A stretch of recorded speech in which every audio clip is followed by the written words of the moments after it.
Thank you, Esther, and thank you, Jerry. Yeah. I missed you in Chicago in May. I graduated, and I just knew I had to be here.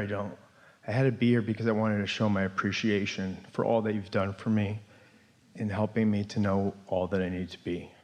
We don't do anything for you. We just know who you are and hold that steady, and you find it or you don't, and you found it, but it's you, it's what you did. Yes. I had a vision a long time ago, over 10 years ago at this point, of the perfect love of the universe.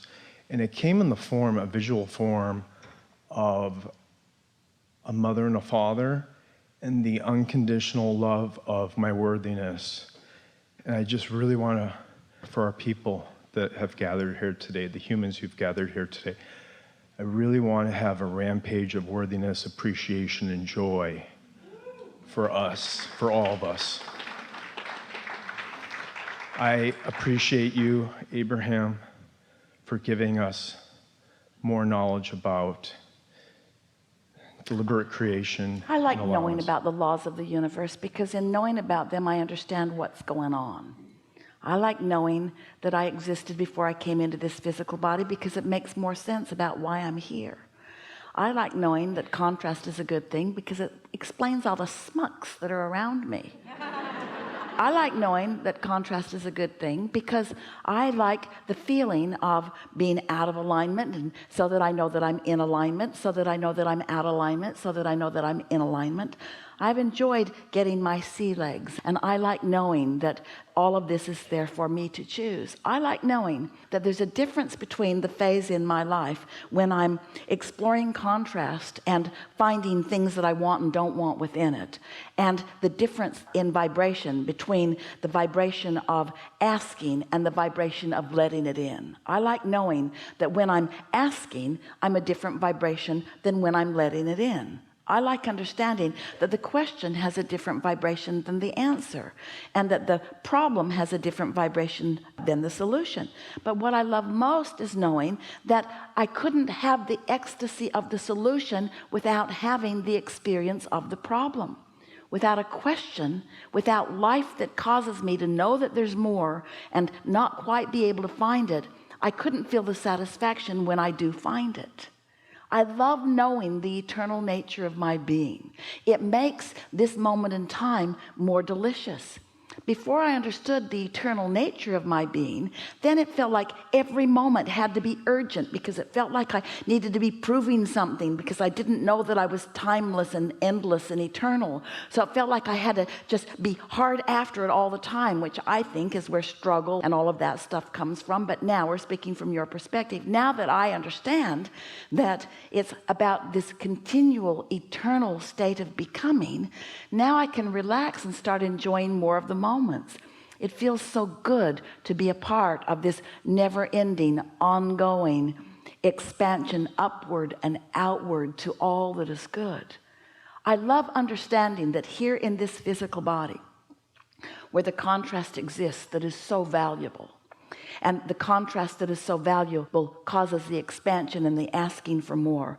I love knowing that when I reemerge into non-physical, that any of that struggle or contrast is left behind, and that what I become and what I singularly then focus upon is all that I've asked for. In other words, the contrast produced the nugget of expansion, and I get it that non-physical is only focused upon that. I now understand this cycle of life. I understand that there are places for me to play as non-physical consciousness, and I know that there is a place for me to play as physical consciousness. And now, maybe for the first time, I understand the union between the two, and I understand that what is physical is also non-physical, and what is non-physical is also physical.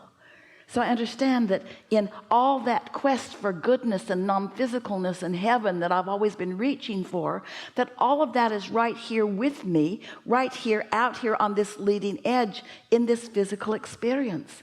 Now, Shortage consciousness doesn't exist within me because I understand that I can be or do or have anything that I choose. The comparative consciousness doesn't matter so much either, because some may be choosing something different than I choose, but there's no right or wrong in the choosing of the different approaches to life experience. I like most of all understanding that as we all fit together, that we all come from, and most recently from, this energy of pure positive love consciousness.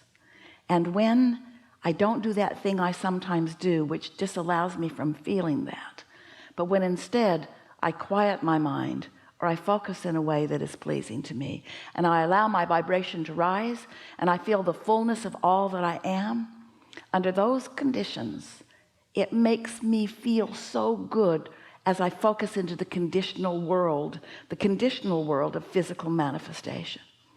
I believe, we're speaking from your point of view, that I have found the perfect blend of non-physical and physical, or non-conditional and conditional. I now understand that we are here in these bodies exploring the details in such a way that we are literally taking thought beyond what it has been before. I get it that this time and space, with all of its manifestations, are as spiritual and as holy and as righteous and as godlike as it can become. I no longer have this feeling that I need to separate the secular physical world from the spiritual non-physical world. I get it that it's all mixed in here together.